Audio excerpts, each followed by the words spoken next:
Halo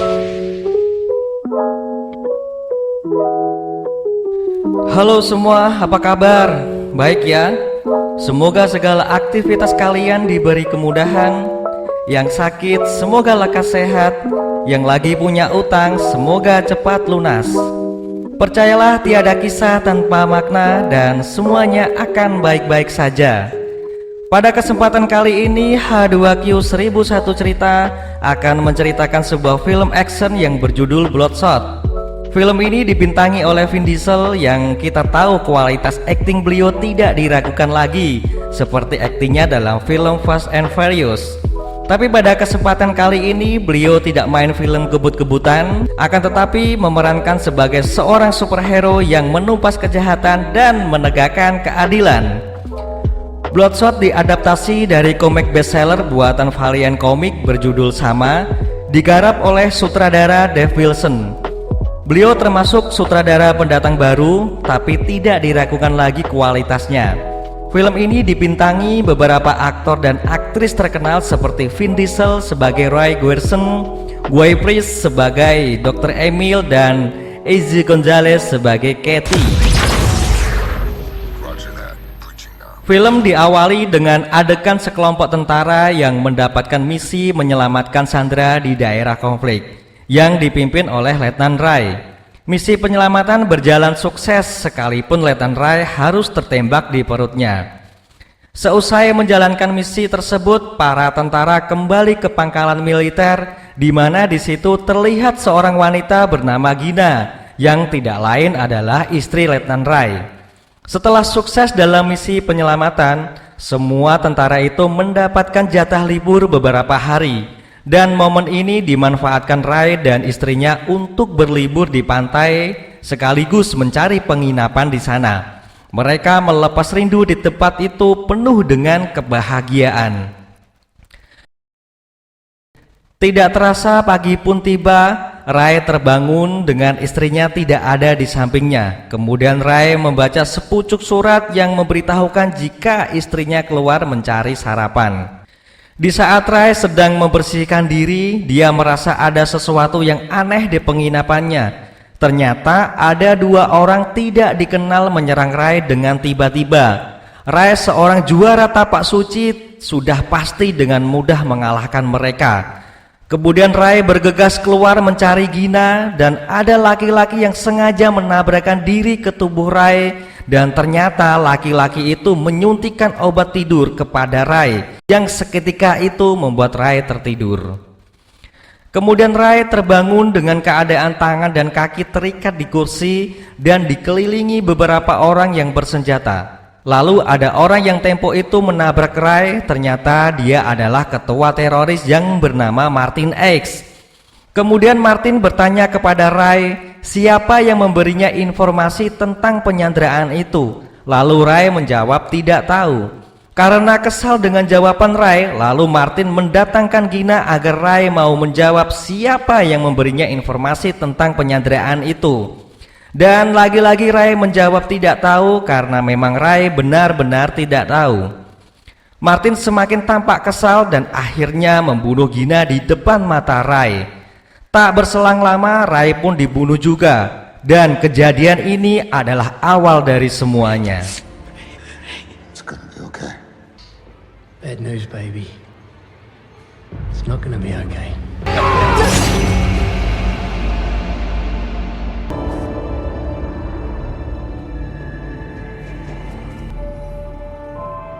Di perusahaan Rising Spirit Technology atau yang lebih mudah kita sebut RST yang dipimpin oleh Dr. Emil, Ray berhasil dihidupkan kembali dengan teknologi biokemikal atau nanorobot dengan cara mengganti darah Ray dengan nanorobot itu sehingga Ray hidup kembali dengan kekuatan super dan mampu menyembuhkan diri dengan sangat cepat.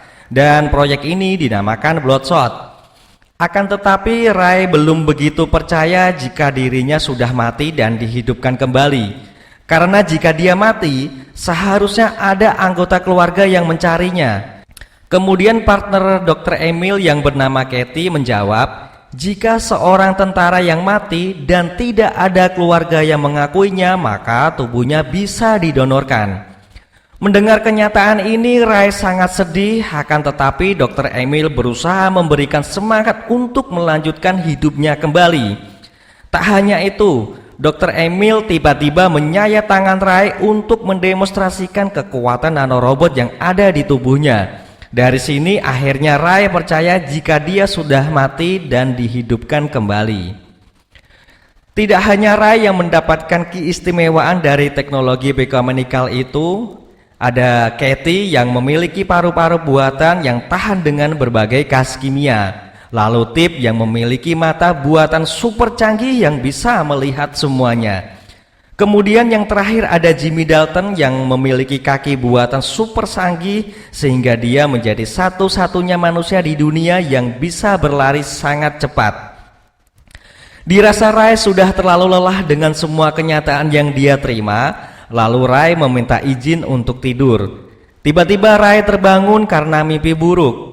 Karena sudah terlanjur tidak bisa tidur, Ray pergi ke ruang latihan untuk menguji batas kemampuannya. Dan betapa kagetnya Ray saat meninju samsak hingga bolong. Kemudian angkat beban yang pada umumnya orang merasa kesulitan untuk mengangkat, malah justru dibuat mainan oleh Ray. Hingga dia meninju beton seperti samsak latihannya.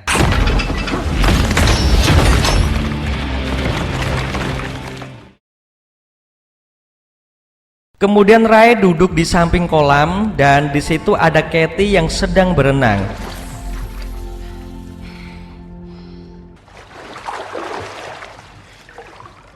You know, if I was dead yesterday, soon you'll remember enough to wish you could forget it again.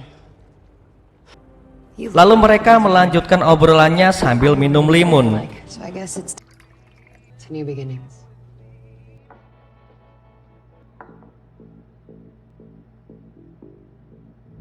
I feel like I've been breathing. Tiba-tiba terdengar suara Gina, istrinya, yang mengingatkan kembali memori-memori saat mereka sedang diculik dan dibunuh Martin. I need medical in here. Thanks for the advice. Lalu Ray keluar ruangan itu untuk balas dendam kepada Martin.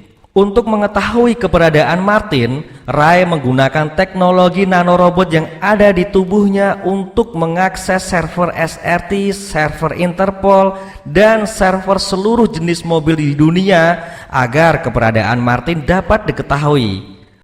Dan untuk mencapai ke tempat Martin dengan cepat, Ray mengunduh tutorial menerbangkan pesawat.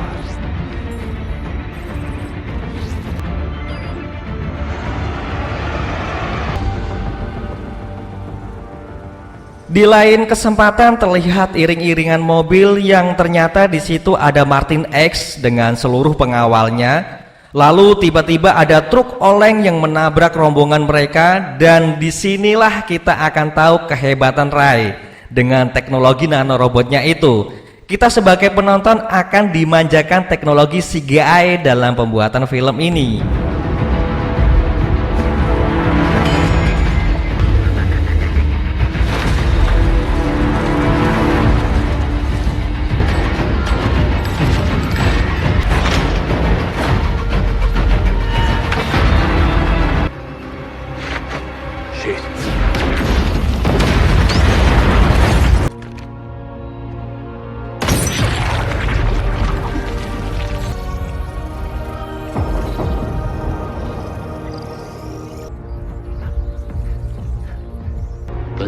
Dan akhirnya Ray berhasil balas dendam kepada Martin.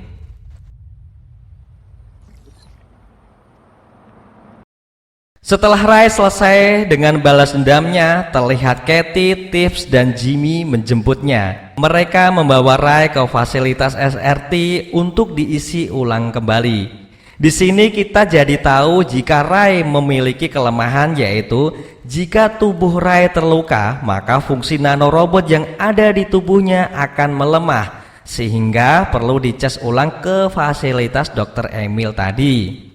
You really believe she's dead? Ready to forget?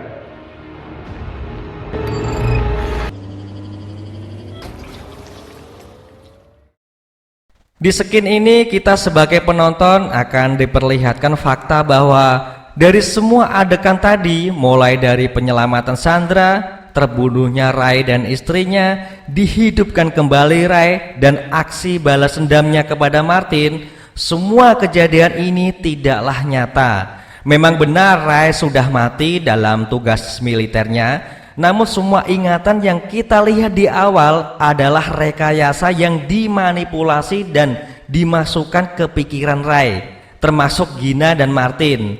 Mereka memang ada, namun perannya diganti. Gina sebenarnya masih hidup dan tidak pernah diculik. Martin sendiri sebenarnya adalah rekannya Dr. Emil di perusahaan SRT, akan tetapi Martin mengkhianati Dr. Emil. Dengan demikian kita jadi tahu bahwa Ray dijadikan robot pembunuh untuk melancarkan aksi balas dendam kepada semua rekan kerjanya yang mengkhianatinya. Di skin ini kita juga diperlihatkan jika Ray dibangkitkan kembali dan diisi memori yang sama, akan tetapi dengan target yang berbeda.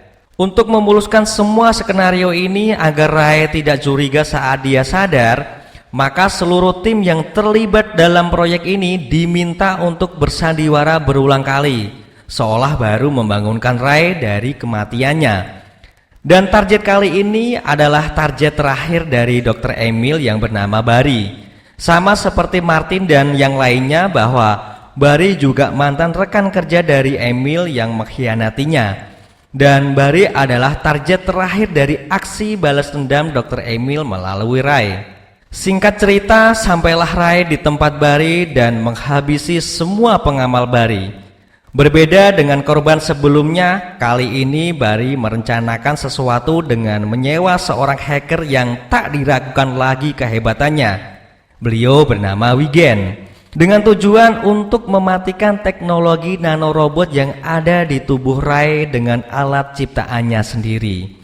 Namun tanpa sepengetahuan Barry, ternyata Wigen memanfaatkan kedatangan Ray untuk merencanakan sesuatu agar dia bisa kabur dari tempat itu. Karena ternyata selama ini Wigen sangat tertekan bekerja dengan Barry.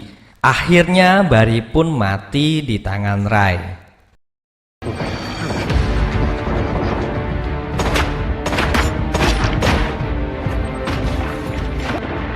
Come on, Wiggins, you piece of shit!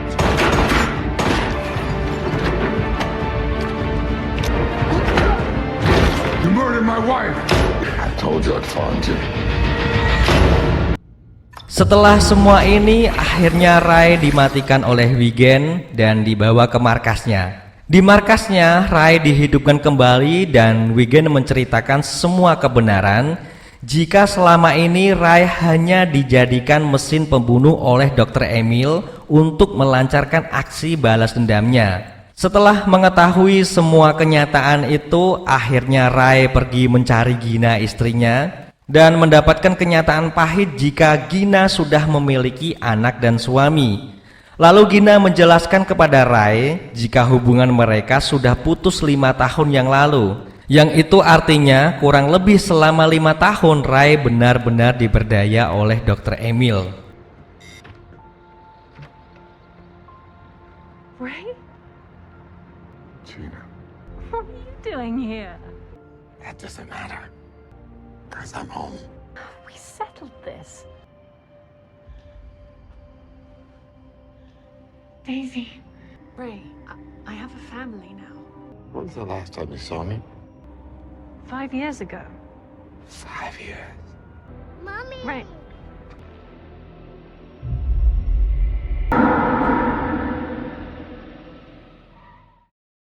Sepulang dari tempat Gina, di perjalanan Ray diserang oleh Tips dan Jimmy. Mereka disuruh Dr. Emil untuk membawa Ray kembali kepadanya.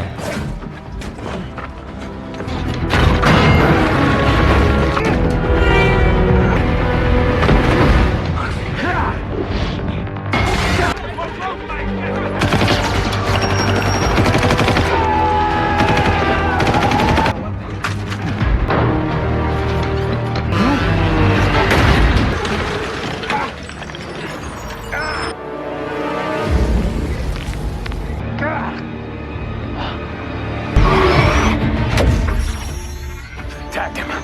Jackknives are real in 3, 2. All right, shut him down. Done. Where are you going? You know where. No chance. I need you on Wiggins. Wiggins. Lalu Kathy disuruh Dr. Emil untuk menculik Wiggin. Seperti halnya Wiggin yang tertekan bekerja dengan Barry, Kathy pun sangat tertekan bekerja dengan Dr. Emil. Sehingga Kathy merencanakan sesuatu dengan Wiggin agar bisa mengakhiri semua ini. Sesampainya Kathy di markas Dr. Emil, Kathy pura-pura jika dia tidak berhasil menculik Wiggin. Di adegan ini sebenarnya sistem Kathy sudah dibebaskan oleh Wiggin sehingga Dr. Emil tidak bisa lagi mengendalikan Kathy. Karena itulah saat Dr. Emil menghidupkan kembali Ray dengan target Wiggin, Kathy yang sudah merencanakan semuanya lalu pergi ke tempat server untuk menancapkan sejenis alat yang bisa diakses oleh Wiggin. Yang ternyata Wiggin sebenarnya sudah berada di gedung lantai bawah. Berkat bantuan Wiggin, lalu Kathy masuk ke memori Ray untuk menggagalkan Dr. Emil mengisi memori Ray dengan target Wiggin. Dan di saat bersamaan pula terjadi pertarungan dua hacker untuk secepat mungkin merebut memori Ray. Akhirnya dimenangkan Kathy dan Wiggins. Ray bebas tanpa kontrol dari Dr. Emil lagi. Lalu Dr. Emil menyuruh Tibbs dan Jimmy menggunakan teknologi tempur terbarunya untuk membunuh Kathy, Wiggins, dan Ray. Di momen ini terjadi pertempuran yang sangat luar biasa.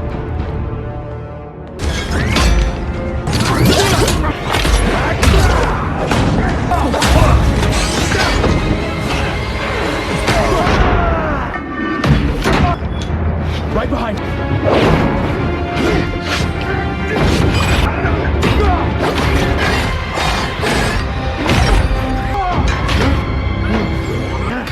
Hang on, Tibbs!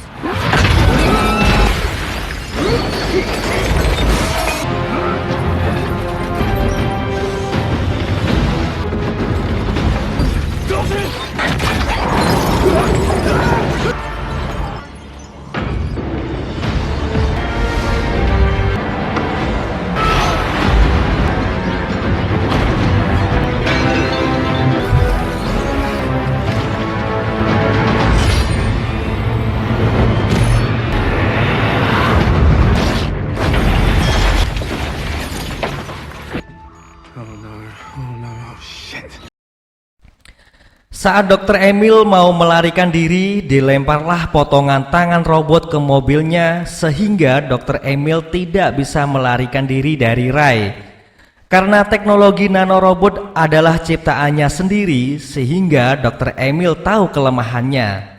Dr. Emil tahu akibat sepanjang pertarungan Ray tadi membuat daya nanorobot di tubuhnya semakin lemah, di mana itu sangat mengancam keselamatan Ray. Dengan daya nanorobot yang hanya tinggal beberapa persen saja, lalu Dr. Emil menembakkan peluru berhulu ledak besar kepada Ray dan benar saja proses penyembuhan berjalan tidak efektif. Yang membuat Dr. Emil semakin percaya diri bakal bisa menghabisi Ray. Tapi apa yang terjadi? Di sisa daya yang dimiliki Ray, Ray berhasil membunuh Dr. Emil.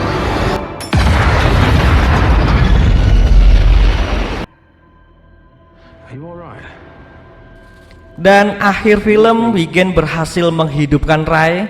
Di sini tidak diceritakan bagaimana Wiggins berhasil menghidupkan Ray. Secara di adegan sebelumnya Ray membunuh Dr. Emil dengan cara meledakkan diri. Ya kalau di logika saat Ray meledakkan diri, nanorobotnya kan tinggal 0%, yang seharusnya nggak bisa dong dihidupkan kembali. Tapi entahlah, hanya Kang Lili yang bisa menjawab. Kemudian scene beralih dengan memperlihatkan Kathy dan Ray sedang mengobrol. Di obrolan ini saya menangkap satu nasihat yang menurut saya sangat penting. Masa lalu tidak menentukan masa depan. Kita semua bisa memilih. So buat kalian semua, kita boleh punya masa lalu seperti apapun, namanya juga masa lalu kan, gak mungkin dong bisa kita rubah. Dan waktu sekarang adalah kesempatan. Kita punya pilihan untuk membuat sebuah perubahan. Saya Pak TU di H2Q 1001 Cerita mengucapkan terima kasih telah menonton video ini sampai selesai. Sampai bertemu di video berikutnya.